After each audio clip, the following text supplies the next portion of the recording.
반갑습니다. 평생학교 시청자 여러분. 저는 기능의학을 하고 있는 시기치료하는 외과의사 송재현입니다. 오늘부터 저하고 같이 기능의학에 대해서 같이 공부하고 배워보는 시간을 갖게 될 건데요. 먼저 기능의학은 무엇인가 정의부터 먼저 봐야 되겠죠. 제가 간단하게 정의를 내려보면요. 치료에 의사와 환자가 함께 동참하여 몸 전체의 시스템을 보는 전인적인 관점에서 병의 원인을 치료하는 의학, 이렇게 정의를 할 수가 있습니다. 여기서 중요한 게 딱 세 가지인데요. 바로 환자와 의사가 함께 치료에 동참한다는 거예요. 두 번째는 몸 전체의 시스템을 보는 전인적인 관점에서 치료를 한다는 거예요. 지금 현대의학에서 하고 있는 건 아주 세분화가 되어 있잖아요. 그런데 이 기능의학의 가장 큰 차이점은 몸 전체를 바라보자 이거죠. 세 번째는 바로 병의 원인을 치료하는 의학이란 겁니다. 이 세 가지가 가장 중요한 포인트인데요. 이것을 가지고 저희들이 한번 기능의학에 대해서 같이 알아보도록 하겠습니다. 제가 처음 외과를 선택하게 된 이유도 있는데 환자분들이 정말 생사를 막 다투고 있는 시기에 병원에 와서 저희들이 수술을 하거나 그렇게 했을 때 그 다음날 멀쩡해지는 그런 것들을 보게 되는 거죠. 와, 정말 멋있다. 외과를 내가 선택해야겠다. 그래서 환자들을 이렇게 살려내야겠다. 그래서 저는 외과를 처음에 선택하게 됐어요. 그런데 레지던트 1년 차에 때는 어떤 환자들을 보게 되냐면 4기암 환자들, 말기암 환자들을 치료를 많이 하게 돼요. 그래서 환자들을 살릴 수 없거나 아니면은 마지막 생을 마감하는 분들을 많이 보게 되죠.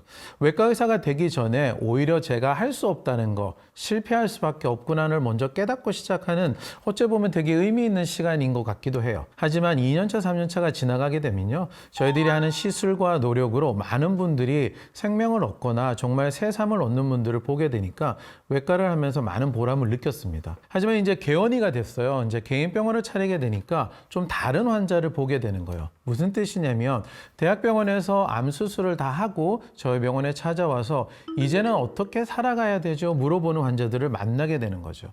대학병원이나 큰 병원에서 얻을 수 없는 부분이 뭐냐고 하니까 이제 수술이 끝났는데 저는 어떻게 살아야 됩니까? 무엇을 먹어야 될까요? 암이 재발하지 않기 위해서 어떤 과정을 거쳐가야 되죠? 이런 거를 물어봤을 때 그 어떤 분들도 거기에 대답을 잘 못 해주시는 거예요. 요즘은 그래도 좀 발달이 되어서요. 영양사들이 그런 식이랑 이런 것들을 컨설팅을 해주세요. 하지만 내가 갖고 있는 질병과 또는 이 영양 상태를 바로 연결해서 해주지 못하니까 영양사에게 배웠던 식이요법이 뭔가가 좀 다른 것들을 느끼게 되는 것 같아요. 그리고 또 가장 두 번째는 뭐냐면요. 이제 3개월이나 6개월마다 암이 재발했는지 검사를 하게 되는 거죠. 어떤 분이 저한테 이런 얘기를 하시는 것 같아요. 꼭 암을 기다리고 있는 것 같다. 3개월 되고 6개월 되고 1년이 됐는데 암이 안 생겼어요. 그럼 이제 1년 후에 봅시다. 이런 얘기를 자꾸 듣는다는 거죠. 이런 환자들의 목마름과 부족함을 채워주려다 보니 제가 기능의학을 알게 된 겁니다. 현대의학의 발달 과정을 보게 된다면 이 기능의학이 어떻게 생겨나고 어떻게 도움이 되는지를 좀 더 볼 수가 있는데요. 저희 인간들이 살아오면서 인류가 살아오면서 가장 많은 고통과 사망을 하게 된 게 뭘까요? 물론 전쟁이라든지 이런 것들도 있지만 의학적인 측면에서 본다면 바로 전염병입니다. 그러니까 우리가 병에 걸리고 균에 노출이 되게 된다면 그것을 회복할 수 없는 지경까지 이르게 돼서 사망을 하는 경우가 너무 많았던 거죠. 이 병이 어떻게 전달이 될 건가를 깨닫고 위생관리를 잘 하면서부터 그 질병에서 벗어날 수 있었습니다. 그리고 가장 중요한 게 바로 항생제의 발견입니다. 항생제를 발견하게 되면서 아주 우연히 발견하게 되죠. 푸른 곰팡이에서 얻어낸 페니실린이 가장 첫 번째 발견한 항생제인데요. 이것으로부터 정말 많은 질병으로부터 벗어날 수 있게 됩니다. 자, 두 번째는 뭐냐면 바로 마취제의 발명이에요. 마취제가 생겨나게 되면서 우리는 수술을 정말 깊게 할 수 있게 되게 됩니다. 많은 수술의 방법들이 개발이 되면서 의학은 기하급수적으로 많은 환자들을 치료할 수 있었고 또는 정말 많은 것들을 발견해 갈 수 있는 의학으로 발달하게 됩니다. 자, 이런 좋은 현대의학이 갖고 있는 문제점들이 있습니다. 의학이 발달하면 발달할수록 어떤 문제점들이 생겨나게 되면요. 장점이자 단점이라고 할 수가 있는데요. 바로 세분화되고 전문화되어가는 과정입니다. 세분화되고 전문화된다는 게 어떤 거냐면요. 외과에서 얘기를 들어보면 처음에는 외과가 하나밖에 없었어요. 그러다가 정형외과, 신경외과, 성형외과 이런 식으로 과들이 점점 분리가 되죠. 정형외과는 뼈를 보게 되고요. 성형외과는 외형적인 수술을 하게 되고요. 신경외과는 뇌신경을 보게 되고 이런 식으로 아주 세분화가 되는 거죠. 이런 세분화는 정말 장점이 많아요. 빠른 치료가 되고 그 부분에 대해서 특화된 선생님들이 많이 배출되게 되는 거죠. 그러나 여기 문제점은 뭐냐면요. 너무 세분화되다 보니까 어떤 곳에 한 곳에 국한되어 있는 질병이 아닌 분들은 나는 도대체 어느 과로 가야 되지 이제 헤매기 시작하는 겁니다. 이런 증상도 있고 이런 증상도 있는데 어디 가서 치료를 받는 거지? 정신과 가고 신경과 가고 정형외과 가고 재활치료과 가고 나는 아픈 것이 하나가 있는데 모든 과를 다 돌아다녀야지만 이루어진다는 거죠. 이런 세분화와 전문화가 현대의학의 가장 정점이고 좋은 장점인 반면 정말 환자들 입장에서는 되게 불편하고 어려워질 수 있는 부분이 되게 됩니다. 물론 우리가 병원에 가서 시간을 써줄 수 있는 시간도 너무 짧죠. 한 5분 이내에 치료를 해야 되잖아요. 여기서 그 많은 것들이 이루어질 수 없다는 현대의학의 단점도 있지만 그 병의 질병의 원인을 너무나 작은 것에 집중하다 보니까 전체를 바라보지 못하는 것 때문에 식이요법이나 생활습관은 누군가가 개인이 해야 될 것 또는 의사가 해주지 않아도 될 것 같은 것으로 자꾸 치중해버리게 되는 겁니다. 약물과 시술로 치료를 집중하다 보니 감기가 걸리게 되면 기침과 콧물이 나오는 것을 빨리 멈춰줘야 되고 열이 나는 것을 빨리 해열시켜줘야 되고 혈압이 올라가면 빨리 혈압을 떨어뜨려 드려야 되고 당뇨가 생기면 혈당을 떨어뜨려 주는 것만 집중을 하게 됩니다.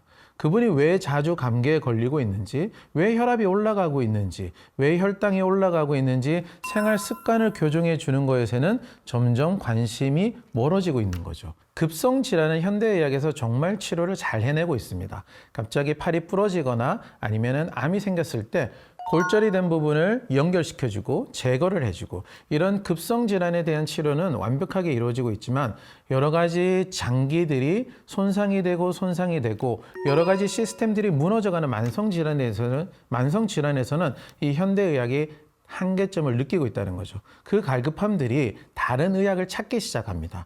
여기에 문제점들이 발생합니다. 과학적이진 않는 방법들까지 보완 대체의학이라는 이름으로 무분별하게 갑자기 들어오게 되는 거죠. 이렇게 과학적이지 않은 방법들이 무분별하게 보완 대체의학이라는 이름으로 들어오다 보니까 문제점들을 지적을 많이 하고 그 부분에 대해서 한계성을 두게 됩니다. 저도 대학에 있을 때 많이 그랬었어요. 제 환자분들이 수술을 앞두고 있고 그 다음에 항암 치료를 해야 되는데 여러 가지 요법들을 많이 하고 계시는 분들이 정말 많았거든요. 그럴 때 간 수치가 올라가는 분들이 있었어요. 그러면 저희들이 수술을 연기해야 되고 항암 치료를 할 수 있다 보니까 막 환자들을 뭐라 하기도 하고 훈계하기도 했던 것 같아요. 자, 어쨌든 이런 현대의학의 선생님들로 받던 많은 공격을 받다 보니까 다시 기능의학이란 것이 나오게 됩니다. 물론 기능의학의 정의는 제가 앞에서 말씀드렸지만 이런 보완대체요법들의 문제점들을 극복하게 나왔는데요. 첫 번째는 무조건 모든 치료들이 과학적 근거를 바탕으로 하게 되죠. 이것을 먼저 전제 조건으로 두게 됩니다. 그래서 지금 하는 모든 치료에 대해서 논문적 근거나 과학적 근거가 없는 치료법들은 배제를 하는 거죠. 그 다음에 보완대체의학법은 현대의학과 가장 다른 점은 개별적인 접근 방법을 한다는 겁니다. 모든 사람들이 공통된 치료를 하는 것이 아니라 개개인이 갖고 있는 치료법이 다 다르고 개별적으로 접근을 해야 된다는 거죠. 그리고 원인을 치료하는 등으로 접근을 하게 됩니다. 내 몸을 움직여주고 있는 전체적인 시스템 하에서 어떤 원인적인 문제로 이런 질병이나 또는 병이 생기게 되는 전 단계의 상황을 몰고 왔는지를 알아보게 되는 거죠. 자, 이런 기능의학과 현대의학 어떻게 조화를 하면 좋을까요? 암 환자분들한테서 아주 대표적인 예를 볼 수가 있습니다. 현대의학에만 끌려가는 분들이 있어요. 그래서 대학병원에서 해주는 수술, 항암, 방사선만 치료를 하고 다른 어떤 치료를 하지 않고 이것만 하겠다라고 가시는 분들이 있죠.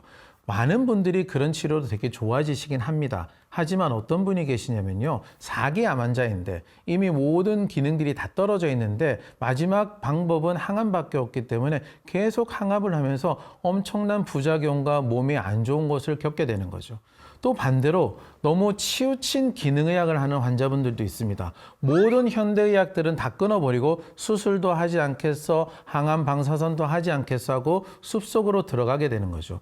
또 그런 분들이 이야기를 많이 듣게 돼요. 와, 나는 숲속에 자연에 들어가서 여기서 암이 다 나았어. 이렇게 치료하는 분들이 얘기를 듣게 되는 거죠. 그런데 여기에는 심각한 선택적 오류가 있습니다. 만약에 현대의학으로 치료하는 분들이 물론 안 좋은 분들이 생깁니다. 10명 중에 4명은 돌아가시게 되고 치료가 되지 않지만 자연 속에 치료했던 분들은 10명 중에 거의 9분은 돌아가시는 거죠. 근데 그분들은 나와서 얘기를 할 수가 없어요. 오직 살아있는 한 분만이 나와서 나는 살았다라고 외치는 겁니다. 자, 여기서 우리는 현대의학과 기능의학을 어떻게 연결할 건지를 잘 볼 수가 있어요. 현대의학이 무조건 끌려가는 것, 기능의학에 무조건 끌려가는 것, 이런 것은 절대 하지 않으셨으면 좋겠습니다. 즉, 기능의학과 현대의학을 가장 적절히 조합을 하셔서 여러분들이 건강을 가장 건강하게 만들어주는 치료 방법들을 선택하셨으면 좋겠습니다. 자, 지금까지 기능의학에 대해서 설명드렸는데 어떠하셨나요? 조금 알게 되셨습니까? 기능의학을 알고 계셨던 분들도 계실 거고요. 아직 모르셨던 분들은 앞으로의 강의를 통해서 더 많은 것들을 배워나가셨으면 좋겠습니다. 자, 이 강의에서는요, 기능의학에서 제일 중요한 식이요법에 대해서 설명을 또 드릴 겁니다. 다음 시간에 다시 만나도록 하겠습니다.